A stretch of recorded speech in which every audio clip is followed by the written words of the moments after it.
ittibatul imam, ya, mengikuti imam bagi seorang makmum. Bismillahirrahmanirrahim. Qala musannifu rahimahullahu ta'ala wa nafa'na bihi wa bi barakati ulumi fi dharaini amin. Far'un, cabang, maksudnya bahasan selanjutnya. Walau waqafa, jika bertempat atau berdiam diri, siapa? Ahaduhuma, yaitu salah satu dari keduanya, maksudnya baik imam maupun makmum, fi uluwin, pada lantai yang tinggi atau pada lantai yang lebih di atas, ya, lantai 1 atau lantai 2 misalnya. Wal akharu, dan adapun sedangkan yang lainnya itu fi safalin, berada di bawah. Misal imamnya ada di bawah, nah, makmumnya ada di atas, atau sebaliknya, makmumnya di bawah, imamnya di atas. Boleh nggak? Boleh. Tapi usturito, disyaratkan. Apa syaratnya? Ada mulhailulati, yaitu tanpa adanya penghalang, maksudnya yang bisa menghalangi datangnya si makmum kepada imam. Jadi nggak boleh ada hailulah, ada hail, ya, ada satir, ada penghalang yang mengantarkan si makmum kepada si imam. La muhadatu qadamil a'la, tidak dipersyaratkan beradanya di atas a'la ra'sa, di atas kepalanya langsung, al asfali, yang bawah. Jadi nggak perlu harus tepat berada di barisan saf yang sesuai dengan kepalanya orang, maksudnya gitu. Jadi misalnya kayak bapak ibu, nah di sini kan ada saf nih, ya, ini lantai atas ya. Jadi nggak mesti lantai itu harus bertepatan dengan saf yang ada di bawah.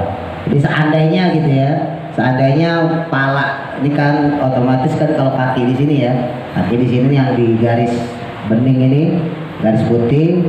Nah, seandainya gitu ya, seandainya tangganya atau tingkatnya itu enggak tepat di bagian sini, tapi ada di maju gitu ya, maju di depan, itu enggak masalah. Jadi enggak harus kaki itu pas di atas kaki yang di lantai atas, enggak. Ya, jadi itu kondisional saja. Jadi sah syaratnya selama tidak ada hail, ya, tidak ada yang menghalangi antara makmum kepada imam. Wa in kana, walaupun adanya keduanya, ya, si imam sama si makmum ya, fi ghairi masjidin, pada luar masjid, walaupun berada di luar masjid, alama atas ucapan atau atas qaul, keterangan, dalla yang menunjukkan alaihi kepada hal tersebut, kalamur raudhati, yaitu penjelasan pada kitab ar-raudhah, wa asliha, dan juga pada kitab aslu raudhah, wal majmu'i, dan juga pada kitab al-majmu', ini Imam An-Nawawi karyanya semua. Khilafan, berbeda pendapat atau berbeda halnya, lijam'i mutakhirina, menurut pendapat ulama-ulama mutaakhirin, ulama-ulama yang sekarang ya. Jadi ada perbedaan pendapat memang. Wa yukrahu, dan dimakruhkan, irtifa'u ahadihima, yaitu lebih tinggi antara salah satu keduanya, maksudnya antara imam dan makmum, alal akhori, atas orang yang lain, bila hajatin, dengan tanpa hajat, walau fil masjidi, walaupun berada sholatnya tersebut dalam satu masjid. Nah, dimakruhkan ya, bukan haram, dimakruhkan kalau antara imam sama makmum itu tempatnya nggak sejajar, ya, maksudnya nggak sejajar, ada undakan-undakan misalnya gitu. Nah, walaupun tidak sampai haram Bapak Ibu ya, hukumnya makruh. Jadi idealnya antara makmum dari depan ya sampai ke belakang terus sampai seimam-imamnya, yaitu serata satu jajaran. Jadi kalau saya kayak kita di sini nih ada undakan sedikit nih, nah ini harusnya dihancurin jadi rata lurus gitu. Nah, ini kan peninggalan zaman dulu, ya udah biarin aja udah. Tapi kalau bicara hukumnya makruh, tidak sampai haram ya. Ada sebagian ulama mendekati tahrim, makruh tahrim kalau melebihi 2/3 hasta ya, kurang lebih 2/3 hasta. Jadi kalau satu hasta itu segini ya, kurang lebih 40 sampai 50 cm lah ya, maka 2/3 hasta itu kurang lebih ya 15 sampai 20 cm ya. Jadi andai kata ada undakan antara makmum ke imam kok tingginya sampai 15 bahkan 20 cm, itu makruh, tapi makruhnya tahrim, makruh yang mendekati keharaman ya, tidak sampai haram tapi ya, tapi makruh yang mendekati keharaman. Kan kalau Bapak Ibu masih ingat, makruh itu ada dua ya, ada makruh tanzih, ada makruh tahrim. Makruh tanzih itu makruh biasa ya, tapi kalau udah sering dilakukan maka makruh tanzihnya berubah jadi makruh tahrim. Makruh tanzih misalnya apa? Bapak Ibu pengen sholat nahan pipis, nahan makan, lapar ya kan, sholat aja dulu ya, kalau lapar ya makan aja dulu nggak apa-apa. Lebih baik makan mikirin sholat nah, daripada sholat mikirin makan, kan malah kagak khusyuk ya kan. Tapi kalau dilakuin sholatnya sah, cuman makruhnya makruh tanzih. Tapi kalau dilakuin terus ya, dia pulang kerja, pulang dagang misalnya, Ustaz kata Pak Ustaz sholat dulu, sholat, pokoknya setiap sholat zuhur sambil nahan lapar. Nah itu lama-lama makruhnya tahrim, makruhnya mendekati keharaman, tapi tidak sampai haram ya, hanya mendekati keharaman. Kalau bisa jangan gitu, lebih baik ditinggalkan. Nah ini juga sama ya, jadi seandainya ada makmum dan imam ya, dia itu berada dalam satu masjid, maka diusahakan satu sejajar ya, antara kakinya si makmum sama kakinya si imam. Wa minha, dan termasuk di dalamnya qudwah ya, di sini maksudnya yaitu syarat bermakmum itu muwafaqatun, yaitu kesamaan fi sunanin tafhusyu, fi sunanin pada pelaksanaan sunnah, tafhusyu yang ya tidak serasi. Nah, ini ada istilah, banyak istilah nih di Fathul Mu'in ya. Mukhalafatun, yang mana berbeda, fiha, di dalamnya. Jadi ada istilah tafhash ya, tafhush atau fuhsya ya, kalau dalam kitab lain disebutnya fuhsya. Fuhsya itu jadi sesuatu yang tidak serasi sama imam. Nah, tapi ada yang tetap sah, ada yang nggak sah gitu. Fi'lan, baik secara fi'il pekerjaan, autarkan ataupun meninggalkannya. Fatabtulu, maka batal apa sholatuman, sholatnya orang tersebut, waqa'at, yang mana terjadi bainahu, antara dia, wa bainal imami, dengan antara bersama imam tersebut, mukhalafatun, perbedaan, fi sunatin, dalam satu kesunahan. Contohnya apa? Kasajadit tilawati, seperti sujud tilawah ya. Fa'alaha, yang mana melakukannya, siapa yang melakukan? Al imamu, imam. Wa tarkuha, namun meninggalkan siapa? Al makmumu, si makmum. Amidan, dengan sengaja. Aliman, padahal dia tahu, alim. Bitahrimi, dengan hukum keharamannya. Jadi andai kata ada satu sunnah, yang sunnah tersebut mempengaruhi sholat itu sendiri, karena nanti ada sunnah yang tidak mempengaruhi sholat, seperti doa kunut Bapak Ibu, walaupun hukumnya sunnah abad ya, tapi ada sunnah yang mempengaruhi hubungan antara imam dan makmum. Di sini misalnya contohnya sujud tilawah. Sujud tilawah itu yaitu ketika imam membaca ayat sajadah ya. Kalau Bapak Ibu baca Quran, nah, biasanya di pojok itu ada gambar kubah. Nah, itu namanya ayat sajadah. Dulu pernah saya kasih tahu ya doanya tuh. Sajada wajhi lilladzi khalaqahu wa sawwarahu wa syaqqa sam'ahu bihaulihi wa quwwatihi tabarakallahu ahsanul khaliqin. Itu sunnah dibaca baik di dalam sholat maupun di luar sholat. Baik kitanya mendengarkan atau membacanya, atau kita lagi jalan terus seliweran lah gitu ya, ngedenger ada orang baca ayat sajadah, maka sunnah kita sujud ya. Kalau nggak sujud ya udah baca aja subhana rabbiyal a'la wa bihamdi. Jadi ada kesunahan seperti itu. Nah, ini masalahnya sujudnya sujud tilawah yang dilakukan ketika sholat ya. Ketika ada imam dia baca, katakan misalnya ayat Iqra lah yang paling gampang ya, Al-Alaq. Bismillahirrahmanirrahim. Iqra bismi rabbikal ladzi khalaq, dan seterusnya ya. Sampai ayat terakhir wasjud waqtarib. Nah, itu kan sunnah sujud tilawah ya, karena ayatnya ayat sajadah. Lah si imam sujud. Lah kita makmum, kita tahu ya, di sini syaratnya alim, berarti dia mengetahui ya. Amidan, moho-moho, sengaja kita nggak melakukan sujud tilawah ya, ngikutin imam, walaupun kita tahu itu hukumnya sunnah. Nah, terus kemudian kita nggak melakukan sujud tilawah juga, maka hukum bermakmumnya kita kepada si imam batal ya. Kalau orangnya nggak tahu nggak apa-apa. Nah, misalnya Bapak Ibu nggak tahu nih imam sujud apaan ini gitu kan, nggak tahu misalnya gitu ya. Terus Bapak Ibu nggak tahu, pas Bapak Ibu mau ikutan sujud lah imamnya udah bangkit, berarti kan nggak sempet ya. Udah terusin aja nggak apa-apa karena nggak tahu.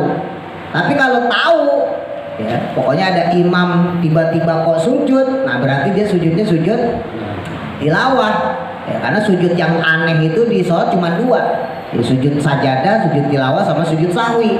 Tapi kan nggak mungkin orang lagi berdiri masa sujud sahwi ya kan.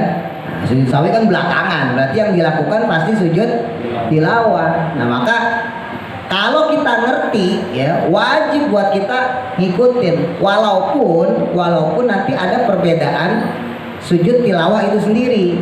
Misal gitu ya, ada di satu ayat menurut satu ulama ini ayat sajadah. Kebetulan Bapak Ibu ngajinya beda gitu ya. Nah, yang Bapak Ibu pelajarin ini bukan ayat sajadah misalnya gitu. Jangan mentang-mentang kita punya pegangan, ini bukan ayat sajadah ini. Kok imamnya sujud? Padahal imamnya menganggap itu ayat sajadah, lalu dia sujud, terus kita enggak, tetap juga kita nggak dapat pahala bermakmum. Kan memang dalam ayat sajadah sendiri terdapat khilafiyah. Terus kemudian wa tasyahudin awalin, dan tasyahud awal fa'alahu yang mengerjakannya al imamus imam, tapi watarkahu meninggalkannya al makmumu si makmum. Autarkahu atau sebaliknya, meninggalkannya al imamu imam, wa fa'alahu dan melakukannya al makmumu makmum, amidan sama kayak tadi, dengan sengaja, aliman dan dia tahu hukumnya, wa in haqqahu, walaupun orang tersebut ya, dia itu bisa menyusul alal qurbi atas waktu yang cepat. Maksudnya si makmum itu bisa nyusul si imam itu dalam tasyahud awalnya dengan cara cepat. Aisulam yajlis, selama tidak atau selama belum duduk ya, melakukan duduk siapa imamu imam lil istirahati, karena duduk istirahat. Duduk istirahat itu duduk sebelum bangkit ya Bapak Ibu ya.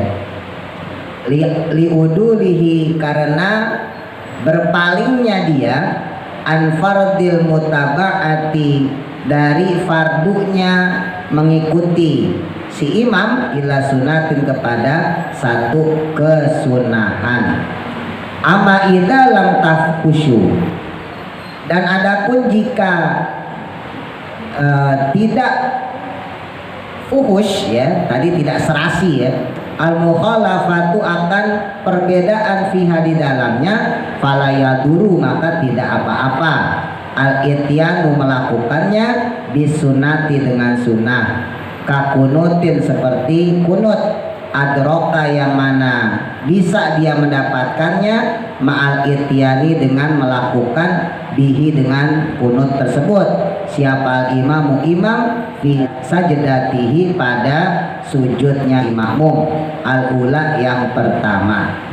Nah, jadi antara tasyahud dengan kunut ini beda, walaupun secara hukum sama-sama sunnah ab'ad, ya, yaitu sunnah yang apabila ditinggalkan maka sujud sahwi. Cuman secara praktek Bapak Ibu itu beda hukumnya. Andai kata si imam ini duduk untuk tasyahud awal, ya, duduk untuk tasyahud awal, maka sama seperti tadi sujud tilawah, ya, ayat sajadah, wajib bagi kita juga untuk duduk tasyahud awal. Walaupun seandainya ternyata si imam bukan duduk tasyahud awal, tapi duduknya duduk istirahat, ya, katakan kita nganggapnya si imam ini bakal duduk tasyahud awal, ya, kita nggak menyangka kalau dia bakal cuman duduk biasa terus langsung berdiri, ya, kita mau udah siap duduk tasyahud awal aja, Allahu Akbar, kita udah at-tahiyatul aja, sementara si imam duduknya ternyata malah duduk istirahat, baik karena si imamnya lupa atau karena si imamnya berbeda rokaat dengan kita karena kita makmum masbuk. Kan bisa terjadi kayak gitu, ya. Nah, maka tetap hukum kita sebagai makmum harus mengikuti imam, ya. Walaupun dia salah, katakan tadi karena jumlah rokaat berarti, atau karena memang statusnya kita sendiri sebagai makmum masbuk. Nah, begitu pula ketika tasyahud awal ini, ya, dilakukan oleh imam seandainya gitu, ya, seandainya dia melakukannya ini dalam kesalahannya yang mana kita terpaksa harus ikut dia untuk tasyahud awal. Jadi seandainya si imam ini harusnya naik nih, bangkit, ya, seharusnya si imam ini harusnya bangkit lanjutin rakaat, tapi yang dilakukan adalah tasyahud awal. Nah, maka wajib buat kita untuk juga ikut tasyahud awal. Nah, ini makanya pentingnya hati-hati Bapak Ibu, jangan sampai sholat itu ngeduluin imam, khususnya dari sujud, ya, hati-hati banget, karena bisa saja si imam itu salah, yang andai kata Bapak Ibu lakuin malah batal sholat kita. Jadi seandainya si imam salah nih, si imam ternyata dia duduk, harusnya berdiri, dia malah duduk. Emang harusnya berdiri, cuman dia salah, dia duduk. Allahu Akbar. Lah kita ngeduluin imam. Kita udah telanjur berdiri duluan. Ini kalau imam kagak langsung berdiri, ya, dia tetap pilih duduk untuk melanjutkan bacaan tasyahudnya, lalu kita duduk, batal kitanya sebagai makmum batal. Beda kalau kasusnya imam berdiri, kitanya duduk. Nah, kalau imamnya berdiri, kitanya yang salah, ya, kita berdiri nggak ada masalah. Tapi kalau imamnya yang salah, ya, terus kemudian kita duduk, maka batal kitanya. Masih ingat, ya, ini kan pelajaran sebelumnya. Terus pilihannya gimana, Bos? Pilihannya dua, ya, satu kita terusin, yang kedua mufarokoh udah. Yang paling gampang udah mufarokoh. Cuman kan sayang, ya, yang harusnya tetap dapat pahala jamaah jadi cuman dapat pahala sampai situ doang, maksudnya gitu. Kalau bicara secara hukum makmumnya. Nah, ini berlaku juga tadi saya sampaikan ketika Bapak Ibu misalnya sholat gitu, ya. Pas lagi sholat itu status makmumnya, ya, dia udah terlanjur berdiri. Kalau si imamnya dia langsung ngeh gitu, ya. Si imam langsung ngeh nih, oh iya, saya belum tasyahud awal, nanti langsung dia bangkit berdiri. Nah, kita kan udah terlanjur berdiri, ya. Nah, itu nggak masalah, ya, kita tinggal ikutin aja. Walaupun dalam kondisi itu pun kita juga boleh mufarokoh, ya, kalau secara bicara mufarokohnya kita boleh. Tapi kalau dalam kondisi seperti itu, yang mana jedanya cuma sedikit, nggak ada masalah, ya. Tapi kalau seandainya dibalik, si imamnya berdiri, ya, mau duduk istirahat, ya, duduk istirahat lalu dia berdiri, sementara kita ini duduk tasyahud. Jadi si imamnya duduk istirahat langsung berdiri, sementara kita duduknya malah duduk tasyahud. Nah ini gimana kalau posisi kayak gini? Maka selama masih bisa dibaca tasyahudnya, ya tahiyatnya sekira-kiranya masih bisa kita dapetin tahiyatnya, maka nggak ada masalah. Nah ini kasusnya beda dengan kunut. Nah ini disebutin kalau kunut itu nggak ada pengaruh sama sholatnya. Jadi seandainya imam kunut atau tidak, atau sebaliknya kita sebagai makmum kunut atau tidak, itu nggak mempengaruhi. Misalnya ya gitu ya, misalnya bapak ibu yang kunut lah, kita yang kunut ya, kita kunut, si imamnya kagak kunut. Nah imam langsung itidal ya, sami Allahu liman hamidah, Rabbana lakal hamdu dan seterusnya ya. Nah bapak ibu udah keburu angkat tangan, Allahumma hadini fiman hadait misalnya gitu ya, atau udah doa sendiri gitu ya, atau udah bersiap mengaminkan misalnya gitu, pengen aminin imam nih, lah ternyata kok imam kagak pakai doa kunut, langsung sujud, terus kita langsung sujud juga, pengaruh nggak sama sholat? Nggak pengaruh, ya kan? Nah, begitu pula sebaliknya, seandainya imamnya kunut, kitanya kagak, ya kitanya nggak pakai kunut nih, sami Allahu liman hamidah, terus imam berdiri ya, sami Allahu liman, terus imam doa kunut, Allahumma hadina fiman hadait. Nah kitanya sendiri ya nggak pakai kunut, sama nggak pengaruh juga ya. Beda sama tasyahud. Kalau tasyahud imamnya tasyahud kita enggak, atau sebaliknya imamnya nggak pakai tasyahud kita pakai tasyahud, maka ada durasi, ada jarak yang tidak berkesesuaian. Nah itu yang disebut dengan fuhush ya. Jadi ada khilafiyah, perbedaan ya, perbedaan itu secara umum ada istilah fuhush. Fuhush itu keserasian antara makmum sama imam. Ada kalanya fuhush tadi membuat keduanya ya ngikutinnya si makmum kepada imam jadi batal, ada kalanya tidak mempengaruhi. Kalau kasusnya tadi di sujud tilawah, maka keduanya si imam ya, keduanya si makmum mengikutinya si makmum kepada imam batal. Begitu pula kalau itu terjadi di tasyahud awal, karena ada jeda yang cukup lama yang membuat imam sama makmum tidak berkesesuaian, nggak cocok gitu, nggak serasi, ya kan? Dan sekarang imam sujud tilawah, makmumnya kagak. Dan berarti kan kagak serasi kan? Walaupun bisa aja ditunggu gitu kan. Nah, ntar juga imam berdiri lagi, tapi nggak serasi jadinya. Atau tadi tasyahud awal, ya imamnya tasyahud awal, si makmum kekeh nggak usah tasyahud awal, orang salah kok misalnya gitu. Nah maka terjadi ketidaksesuaian. Beda sama kunut. Kalau kunut jedanya itu terlalu singkat, sehingga andai kata si imam itu kunut atau tidak, atau sebaliknya si makmum itu kunut atau tidak, nggak mempengaruhi fuhsyu, ya nggak mempengaruhi keserasian dalam sholat itu sendiri. Wafarikut tasyahudi,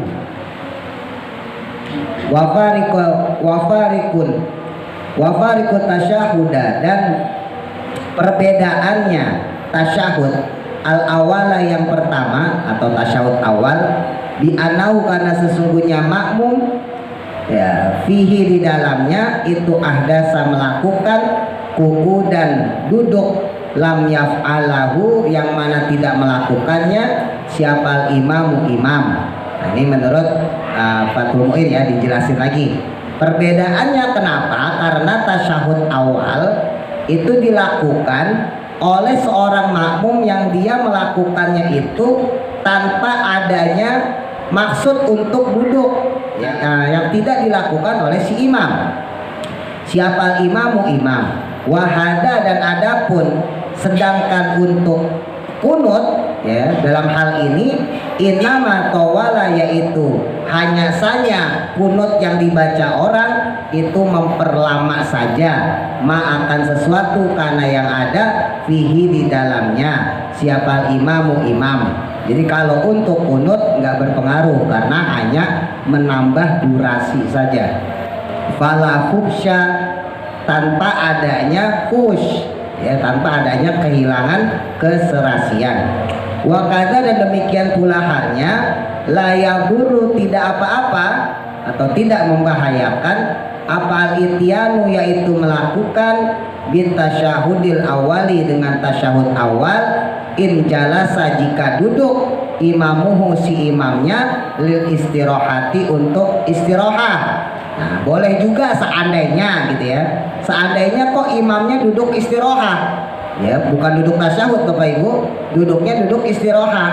Nah, terus kita baca at-tahiyatul. Nah, itu juga boleh, nggak masalah. Li'anna dorro, karena sesungguhnya ya yang membatalkan annama huwa, bahwasanya hanya saja dia itu ihdasu julusin, yaitu melakukan duduknya, lam yaf'aluhu, yang tidak melakukannya siapa imamu imam, wa ila, dan jika tidak, lam yajus, maka tidak apa-apa, wa abtola, dan batal sholatul alimi, sholatnya orang yang mengerti, al amidi, yang sengaja, alam yanwi, selama tidak berniat dia mufaroqotahu, akan mufaroqoh ya, berpisah dari imam. Jadi andai kata, ini lagi-lagi menyambung tadi ya, menyambung, andai kata si imam itu duduknya duduk istirahat, lah kita menyangkanya duduk tasyahud, maka kalau dalam versi kitab Fathul Mu'in tetap diperbolehkan kita membaca tasyahud, itu tidak mengurangi ya, tidak mengurangi daripada durasi fuhush yang tadi kita bahas ya, jadi gak ada masalah ya. Wahwa, adapun yang demikian tersebut itu firaqun, adalah perbedaan, diudurin, dengan adanya sebab uzur, fayakunu, maka yang demikian itu aula, justru lebih utama ya. Jadi kalau memang uzur seperti itu ya nggak apa-apa, kita baca aja terus at-tahiyatul mubarakatuh suruh gitu ya, sampai asyhadu alla ilaha illallah. Wa idza lam yafruq, dan ketika belum selesai siapa al-ma'mum, si makmum, minhu, daripadanya, daripada tasyahud awal maksudnya yang dibaca, ma'afarogil imami, beserta selesainya si imam, jaza, maka boleh, lahu, baginya, apa at-takhlufu, perbedaan, li'itmamihi, karena kesempurnaannya dia, bal nudiba, bahkan sunnah tuh. Jadi andai kata si imam udah terlanjur berdiri ya, kita nyangkanya duduk tasyahud awal, ternyata duduknya duduk istirahat, dia langsung berdiri aja, Bapak Ibu udah terlanjur at-tahiyatul mubarakatuh, ya udah terusin nggak apa-apa ya, selama si imamnya masih berdiri belum ruku ya, masih berdiri nggak apa-apa, bahkan disunahkan karena sesuai dengan apa yang kita lakukan, posisi kita maksudnya ya. Kalau emang posisi kita kebetulan makmum masbuk, yang dimana posisi kita saat itu memang harusnya tasyahud awal, sementara si imam karena dia bukan posisi tasyahud awal, misalnya rakaat ketiga gitu ya, dia bangkit berdiri ya wajar, sementara kita rakaat kedua yang kita posisinya tasyahud awal, lalu andai kata kita menyangka si imam ya dia itu harusnya duduk istirahat ya, istirahat duduk sebentar doang, kita ngeduganya duduk tasyahud awal padahal duduknya duduk istirahat, kita salah duga maksudnya. Nah maka nggak apa-apa diterusin ya, kita terusin, yang penting sekira-kiranya si imam sampai dalam rukunya. In alima, jika dia mengetahui, anahu, bahwa sesungguhnya yang demikian itu yudrikul fatihata, bisa mendapatkan fatihah ya, bikamaliha, dengan sempurnanya fatihah. Jadi tetap harus dikira-kira, ini kalau saya terusin saya masih dapat nih fatihahnya imam, tapi kalau seandainya fatihahnya ya maaf ya, orang zaman sekarang baca fatihahnya cepet-cepet, nah ya udahlah kita langsung berdiri aja. Sebetulnya nih kita bicara hukum Bapak Ibu ya, karena kalau hukum sama praktek kadang suka berbeda ya. Kalau bicara hukum sebetulnya andai kata kita nih udah terlanjur duduk ya, at-tahiyatul mubarakatuh sholawatut thayyibah, nah si imam ternyata berdiri, nggak apa-apa kita terusin sampai asyhadu alla ilaha illallah wa asyhadu anna muhammad, baru kita berdiri lalu kita baca fatihah ya. Kalau pakai ideal sebetulnya imam gak bakal kelar loh fatihahnya, kalau bacanya benar ya, bismillahirrahmanirrahim, alhamdulillah gitu. Kalau kita barengin sama tahiyat, lebih pendek tahiyat sebetulnya dibanding fatihah. Tapi ya ini lagi-lagi kadang-kadang teori sama praktek beda ya. Bisa jadi nanti yang bacaan si Fatihah imam malah lebih cepat daripada bacaan tasyahudnya makmum. Nah itu bahaya. Nah, jadi kalau kayak gitu gimana, ya udah kita bangkit berdiri. Tapi sebetulnya kalau bicara hukum, secara hukum nggak apa-apa, bahkan disunahkan. Ya kalau memang jatah kita memang tasyahud awal, justru disunahkan kita tetap lanjutin. Karena kita sudah niatnya duduk tasyahud, bukan duduk istirahat. Beda sama si imam. Si imam memang dia duduknya duduk istirahat, makanya dia langsung bangkit gitu. Dikit lagi ya. Nah, dikamaliha dengan sempurnanya Fatihah. Qabla ruku'il imami, sebelum rukunya imam, atakhlufu, yang mana bukan berbeda li'itmami suratin, untuk kesempurnaan surat. Nah, kalau buat surat nggak boleh tuh. Bal yukrahu, bakal makruh, bahkan makruh. Ya imam ya udah ruku kita bela-belain baca surat ya, karena surat itu hukumnya sunnah, nggak boleh dilama-lamain ya, makruh hukumnya. Bahkan kalau nanti tertinggal rukunya, sujudnya, maka otomatis tidak dapat pahala kedua ya, tidak dapat pahala bermakmum kepada imam. Idza lam yalhaq, yang mana tidak membarengi al-imam akan imam fi ruku'i, pada ruku. Jadi kalau untuk tasyahud boleh dibela-belain, intinya itu. Tapi kalau untuk surah setelah Fatihah, Bapak Ibu nggak boleh bela-belain. Ini biasanya sih mungkin berlakunya kalau kitanya masbuk ya di sholat maghrib atau sholat isya, atau kita sholat jamaah di waktu zuhur asar, kan gak kedengeran suara imam ya. Mungkin kita ngeduganya si imam baca surat panjang nih misalnya gitu ya. Nah misalnya aduha misalnya gitu ya, lagi sholat zuhur atau sholat apalah, atau misalnya kita lagi sholat kebetulan telat gitu ya, udah dapat 3 rakaat kita baru masuk. Tetap sunnah Bapak Ibu, kita habis Fatihah baca surat, tapi kedudukan surat ini beda sama tasyahud ya, beda sama tasyahud. Kalau tasyahud itu statusnya sunnahnya sunnah abad, makanya sangat ditekankan gitu. Ketika seseorang tidak melakukan sunnah abad, konsekuensinya sujud sahwi.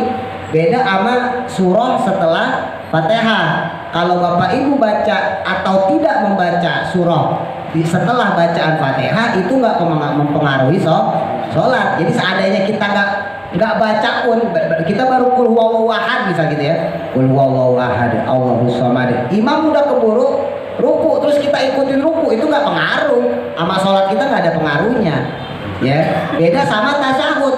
Kalau tasyahud itu ada pengaruhnya. Bapak Ibu tasyahud nih, at-tahiyatul mubarakatus sholawat, lah kok imam main berdiri, kitanya belum kelar tasyahudnya, ya nggak sah tasyahud kita. Hati-hati, ini bolak-balik saya sampaikan ya. Yang ditanggung imam itu adalah bacaan-bacaan yang sempurna, bacaan-bacaan yang full. Ya, jadi misalnya Fatihahnya kurang benar, nah imam Fatihahnya bagus, nah maka itu yang ditanggung sama imam. Tapi kalau bacaan Fatihahnya nggak lengkap, ya baru sampai siratal ladzina an'amta alaihim atau tahiyat, baru atahiyatul mubarakatuh, belum sampai syahadat, itu mah kagak ditanggung imam Bapak Ibu. Hati-hati, jangan salah ya, yang ditanggung imam adalah kalau bacaan kita nggak sempurna.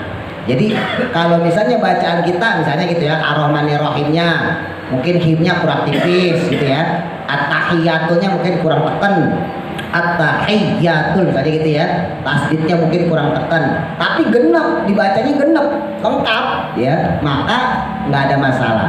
Yang jadi masalah itu kalau kita bacanya saya udah sampai asyhadu alla ya, asyhadu alla ilaha illallah, nggak diterusin, asyhadu Muhammad, apakah ditanggung sama imam? Enggak begitu ya. Hati-hati tuh ya, kayak begitu mah tetap tanggungan kita, syahadat ya sampai habis, sampai Allahumma sholli ala sayyidina Muhammad gitu ya.